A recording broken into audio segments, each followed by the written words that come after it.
신명기 20장. 적과 싸우기 위해 싸움터에 나갔다가 적의 말과 전차와 군대가 여러분보다 많은 것을 보더라도 두려워하지 마시오. 여러분을 이집트에서 인도해 내신 하나님 여호와께서 여러분과 함께 계시기 때문이요. 싸움터에 나가기 전에 제사장은 군대 앞에 나와 말하시오. 제사장은 이렇게 말하시오. 이스라엘 군대들이여 들으시오. 여러분은 오늘 싸움터에 나아가 적과 싸울 것이요. 용기를 잃거나 두려워하지 마시오. 겁내지 마시오. 여러분의 하나님 여호와께서 여러분과 함께 계십니다. 여호와께서 여러분을 위해 적과 싸워 주실 것이며 여러분을 구해 주실 것입니다. 그리고 장교들은 군대를 향해 이렇게 말하시오. 혹시 새 집을 짓고도 들어가 살지 못한 사람이 있는가? 그런 사람은 집으로 돌아가도 좋다. 그가 싸우다가 죽어서 다른 사람이 그 집에 들어가는 일이 없도록 하여라. 포도밭을 가꾸어 놓고도 아직 그 열매를 맛보지 못한 사람이 있는가? 그런 사람은 집으로 돌아가도 좋다. 그가 싸우다가 죽어서 다른 사람이 먼저 그 열매를 맛보는 일이 없도록 하여라. 여자와 약혼을 하고도 아직 결혼하지 못한 사람이 있는가? 그런 사람은 집으로 돌아가도 좋다. 그가 싸우다가 죽어서 다른 사람이 그 여자와 결혼하는 일이 없도록 하여라. 장교들은 또 이렇게 말하시오. 여기에 두려워하는 사람은 없는가? 용기를 잃은 사람은 없는가? 그런 사람은 집으로 돌아가도 좋다. 그런 사람이 있으면 다른 사람들까지도 그 사람 때문에 용기를 잃고 만다. 장교들은 군대를 향해 이렇게 말하고 나서 군대를 이끌 지휘관을 세우시오. 어떤 성을 공격하려고 그 성에 가까이 갈 때에는 먼저 평화적으로 항복할 것을 권하시오. 만약 그들이 여러분의 제의를 받아들여 성문을 열어주면 그 성의 모든 백성을 노예로 삼아 일을 시키시오. 그러나 여러분의 평화 제의를 받아들이지 않고 여러분과 싸우려 하면 그 성을 포위하시오. 여러분의 하나님 여호와께서 그 성을 여러분에게 넘겨주실 때에 성 안의 모든 남자를 칼로 죽이시오. 성 안의 여자와 아이와 짐승과 그 밖의 것은 여러분이 가져도 좋소. 여러분이 적에게서 빼앗은 것은 여러분의 하나님 여호와께서 여러분에게 주신 것이므로 여러분이 가져도 괜찮소. 가까이에 있지 않고 아주 멀리 떨어진 성들에 대해서는 여러분이 다 그렇게 하시오. 그러나 여러분의 하나님 여호와께서 여러분에게 주시는 땅의 성들에 대해서는 그 어느 것도 살려두지 마시오. 햇사람과 아모리 사람과 가나안 사람과 브리스 사람과 히위 사람과 여부스 사람을 여러분의 하나님 여호와께서 명령하신 대로 완전히 멸망시키시오. 그렇게 하지 않으면 그들이 그들의 신을 섬기는 일을 여러분에게 가르칠 것이고 그런 못된 일을 여러분이 하게 되면 그것은 여러분의 하나님 여호와께 죄가 될 것이요. 어떤 성을 점령하려고 오랫동안 그 성을 포위할 때 도끼로 그 성의 나무들을 찍지 마시오. 나무의 열매는 따 먹어도 되지만 나무를 베어버리지는 마시오. 그 나무들은 여러분의 적이 아니므로 나무와 싸우지 마시오. 그러나 열매를 맺지 못하는 나무는 베어버려도 좋소. 그런 나무는 베어내서 성을 점령할 때까지 성을 공격할 때에 필요한 장비로 만들어 쓰시오. 신명기 21장.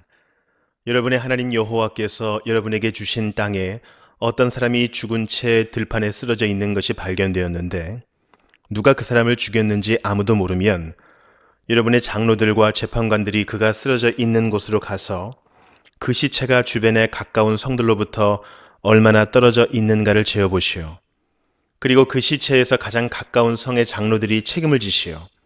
일을 한 번도 해본 적이 없거나 멍에를 메어보지 않은 암송아지 한 마리를 정하여 항상 물이 흐르고 갈거나 무엇을 심은 적이 없는 골짜기로 끌고 가서 목을 꺾으시오.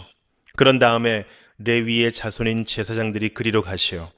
그들은 여러분의 하나님 여호와께서 뽑으신 사람들이요.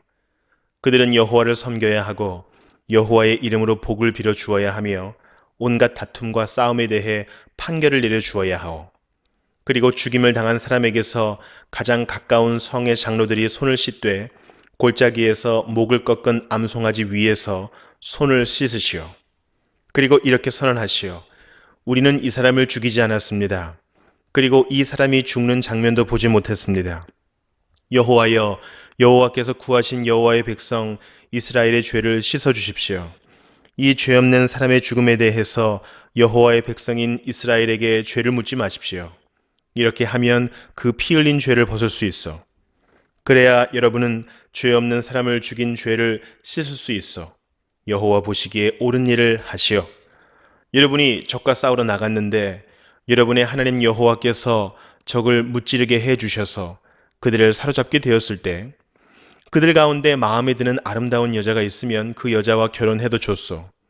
그 여자를 여러분의 집으로 데려가 여자의 머리를 밀고 손톱을 깎아 주시오. 여자가 잡혀올 때에 입었던 옷은 벗기시오.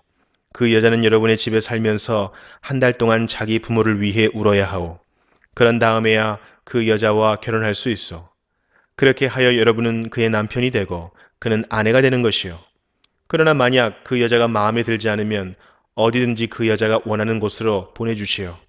그러나 돈을 받고 여자를 팔 수는 없어. 여자를 욕되게 하였으므로 노예로 취급하지 말아야 하오. 어떤 사람에게 두 아내가 있는데 한 아내는 사랑을 받았으나 다른 아내는 사랑을 받지 못하였다고 합시다.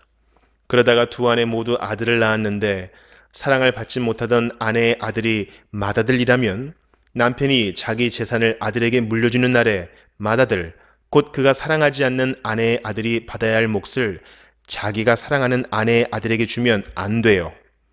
사랑을 받지 못하는 아내의 아들을 맏아들로 인정하고 자기의 모든 재산에서 두 몫을 그에게 주어야 하오. 그 아들은 그 아버지가 자녀를 낳을 수 있음을 보여준 첫 아들이므로 맏아들의 권리는 그의 것이요. 어떤 사람에게 고집이 세고 아버지나 어머니의 말씀을 따르지 않으며 타일러도 듣지 않는 아들이 있으면 그의 부모는 그를 성문에 있는 장로들에게 데려가시어 그의 부모는 장로들에게 이렇게 말하시오. 우리 아들은 고집이 세고 무엇이든 제멋대로 하려 들고 우리 말을 듣지 않습니다. 먹고 마시기를 좋아하며 언제나 술에 취해 있습니다. 그러면 그 성의 모든 사람들은 그를 돌로 쳐 죽여 여러분 가운데서 그런 악한 일이 없게 하시오. 모든 이스라엘 백성이 그 이야기를 듣고 두려워하게 될 것이요. 어떤 사람이 죽을 죄를 지었으면 그 사람을 죽여서 시체를 나무 위에 매달아 두시오. 그러나 그의 시체를 밤새도록 나무 위에 매달아 두지 마시오. 그를 죽인 그날에 그를 묻어 주시오. 누구든지 나무 위에 매달린 사람은 하나님께 저주를 받은 사람이요. 여러분은 여러분의 하나님 여호와께서 주신 땅을 더럽히지 마시오. 신명기 22장. 여러분이 이웃의 소나 양이 길을 잃고 헤매는 것을 보면 못 본 채 하지 말고 주인에게 돌려주시오. 주인이 가까운 곳에 살지 않거나 주인이 누구인지 모르면 길 잃은 짐승을 여러분의 집으로 끌고 가서 주인이 찾으러 올 때까지 데리고 있다가 주인이 찾으러 오면 돌려주시오. 이웃의 낙이나 옷이나 그 밖에 이웃이 잃어버린 다른 물건을 발견했을 때도 못 본 채 하지 말고 주인에게 돌려주시오. 여러분이 이웃의 소나 양이 길에 쓰러져 있는 것을 보게 되면 못 본 채 하지 말고 그 주인을 도와 일으켜 주시오. 여자는 남자의 옷을 입지 말고 남자는 여자의 옷을 입지 마시오. 여러분의 하나님 여호와께서는 그렇게 하는 것을 싫어하시오. 나무나 땅 위에서 새의 둥지를 발견했는데 그 안에 새끼나 알을 품고 있는 새가 들어있으면 그 어미와 새끼를 함께 잡지 마시오. 새끼는 잡아도 되지만 어미는 날려보내시오. 그래야 여러분이 하는 일이 잘 되고 오래 살 수 있을 것이요. 새 집을 지을 때는 지붕 둘레에 담을 쌓으시오. 그래야 누가 지붕에서 떨어지더라도 살인죄를 면할 수 있을 것입니다. 포도밭에 서로 다른 두 가지 씨를 함께 뿌리지 마시오. 그렇게 하면 두 가지 작물을 다 제사장에게 압수당할 것입니다. 소와 나귀에게 한 멍에를 메워 밭을 갈게 하지 마시오. 양털과 무명실을 섞어서 짠 옷을 입지 마시오. 여러분이 입고 다니는 겉옷의 네 귀퉁이에 술을 달아 입고 다니시오. 어떤 남자가 여자와 결혼을 하여 잠자리를 함께 했는데 그 후에 여자가 싫어져서 여자에 대해 거짓말을 하고 누명을 씌워 이 여자와 결혼해서 잠자리를 함께 하고 보니 처녀가 아니더라 하고 말하면 여자의 부모는 자기 딸이 처녀라는 증거를 취하여 성문에 있는 장로들에게 가져가시오. 여자의 아버지는 장로들에게 이렇게 말하시오. 이 사람에게 내 딸을 아내로 주었더니 이제 와서 내 딸을 싫어합니다. 이 사람은 내 딸에 대해 당신 딸은 처녀가 아니었습니다 라고 거짓말을 했습니다. 하지만 여기에 내 딸이 처녀였다는 증거가 있습니다. 그리고 나서 여자의 부모는 장로들 앞에서 피 묻은 천을 펼쳐 보이시오. 그러면 장로들은 그 남자를 붙잡아 벌을 주시오. 장로들은 그에게서 은 100세겔을 받아 여자의 아버지에게 주시어 이는 그가 이스라엘 처녀에게 누명을 씌웠기 때문이요. 그 여자는 계속해서 그 남자의 아내가 되어야 하고 그 남자는 평생토록 그 여자와 이혼할 수 없어.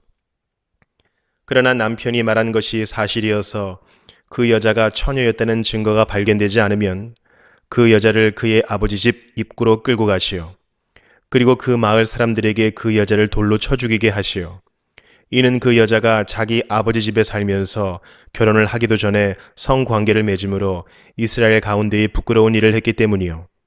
여러분은 여러분 가운데서 그런 악한 일을 없애버리시오. 어떤 남자가 다른 남자의 아내와 성관계를 맺다가 들켰으면 성관계를 맺은 그 남자와 여자를 둘 다 죽이시오. 이스라엘 가운데서 그런 악한 일은 없애야 하오. 어떤 남자가 다른 남자와 약혼을 한 젊은 여자와 성 안에서 만나 성관계를 맺었으면 여러분은 두 사람을 성문으로 끌고 가서 돌로 쳐 죽이시오. 왜냐하면 젊은 여자는 성 안에 있었으면서도 도와달라는 비명을 지르지 않았기 때문이고 남자는 다른 남자의 약혼녀와 성관계를 맺었기 때문이요. 여러분은 여러분 가운데서 그런 악한 일을 없애시오. 그러나 어떤 남자가 약혼을 한 젊은 여자와 들에서 만나 여자를 강제로 붙잡아 성관계를 맺었으면 그 여자와 함께 누운 남자만 죽이시오. 그 여자에게는 아무 벌도 주지 마시오. 왜냐하면 그 여자는 죽을 죄를 짓지 않았기 때문이요. 이것은 어떤 사람이 갑자기 이웃을 쳐서 죽인 것과 같소. 그 남자가 다른 남자의 약혼녀를 들에서 만났으므로 여자가 소리를 질렀어도 구해줄 사람은 아무도 없었을 것이요. 어떤 남자가 약혼하지 않은 처녀를 만나 강제로 성관계를 맺다가 들켰으면 그 남자는 여자의 아버지에게 은 50세겔을 갚으시오. 그리고 그 여자를 부끄럽게 만들었으므로 그 여자와 결혼하시오. 그 남자는 평생토록 그 여자와 이혼할 수 없소. 누구든지 자기 아버지의 아내와 결혼하면 안 돼요. 그것은 자기 아버지를 부끄럽게 하는 일이요.